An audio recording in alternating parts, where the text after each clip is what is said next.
Question টিভিতে সবাইকে স্বাগতম। আজকে ক্লাসে আমরা দ্বিতীয় প্রান্তিক মূল্যায়ন সিলেবাস 2025 তৃতীয় শ্রেণীর প্রাথমিক গণিত 42 থেকে 83 পৃষ্ঠার জ্যামিতি 140 থেকে 142 পৃষ্ঠা পর্যন্ত রয়েছে। আর আজকে আমরা শুধু 42 পৃষ্ঠা নিয়ে আলোচনা করব। তাহলে চলো দেখে নিই আমাদের 42টার কি রয়েছে। দেখো 42 পৃষ্ঠায় রয়েছে গুণ। কি রয়েছে? গুণ। আর দেখো 10 গড় পর্যন্ত গুণের নামটা মনে করি এবং কালি করে উত্তর বসাই।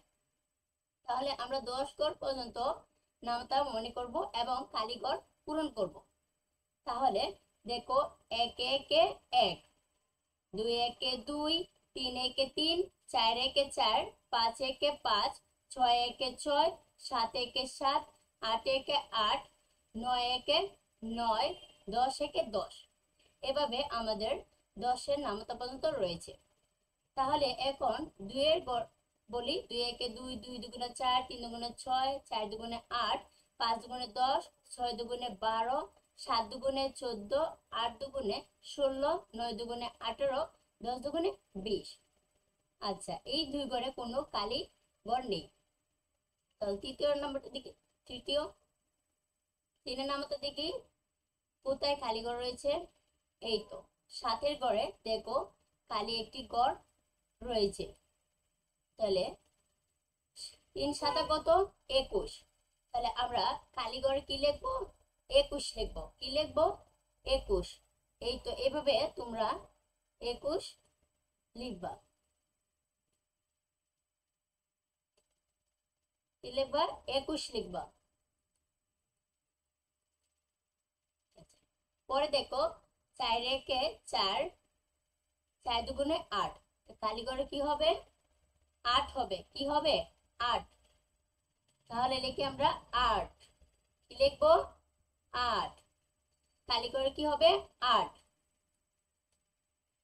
পরে দেখো কোথায় খালি ঘর রয়েছে? 4 ঘরে। 4-এর ঘরে কোথায় রয়েছে? এই যে দেখো 9-এর এখানে রয়েছে খালি ঘরটি। তাহলে 4 নং কত? 4 নং 36। 4 নং কত? 36। আমরা 4 নং 36 এখানে লিখবো।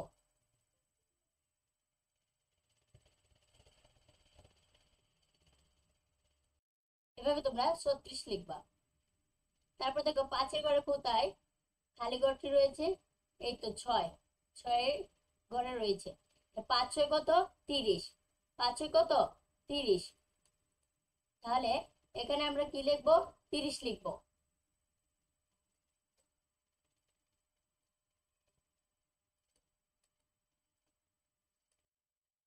লিখবো।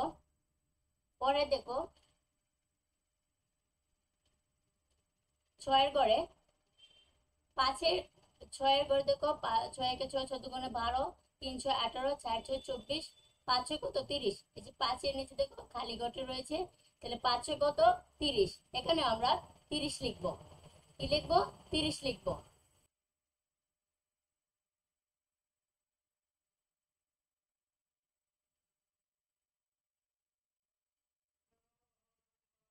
পরের ঘরটি আমরা কত রয়েছে?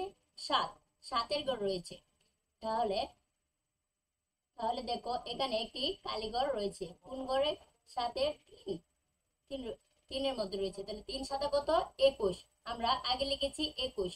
তাই এখানে তোমরা 21 লিখবা। কি লিখবা?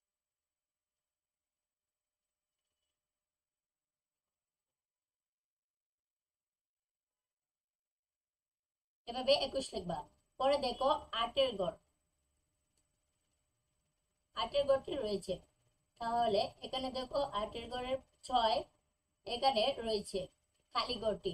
তাহলে আমরা কি লিখবো? 6 8 কত? 48। কি? 6 8 48। 6 8 কত? 48। এখানে আমরা 48 লিখব।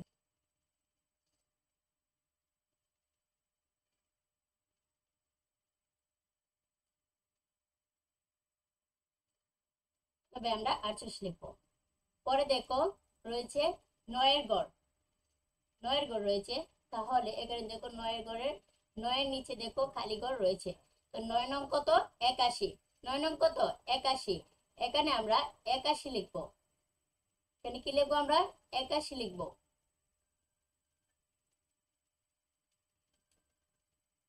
এভাবে।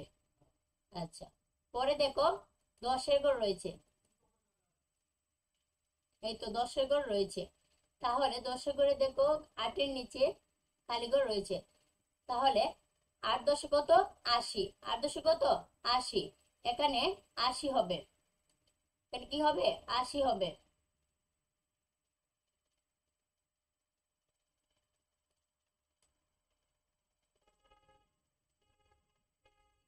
এই তো এভাবে হবে। পরে দেখো মেয়েটি বলছে, আমি প্রথম কালীঘরে 3 জন 7 গুণ করে 21 পেয়েছি। 3 গুণ করে কত পেয়েছি? 21। 3 7 গুণ করে কত পেয়েছে? 21 পেয়েছে। 3 7 কত? 21। পরে দেখো এখানে 3 হলো গুণ্য আর 7 হলো গুণক। যে সংখ্যাকে গুণ করি তা হলো গুণ্য, আর যে সংখ্যা দিয়ে গুণ করি তা হলো গুণক।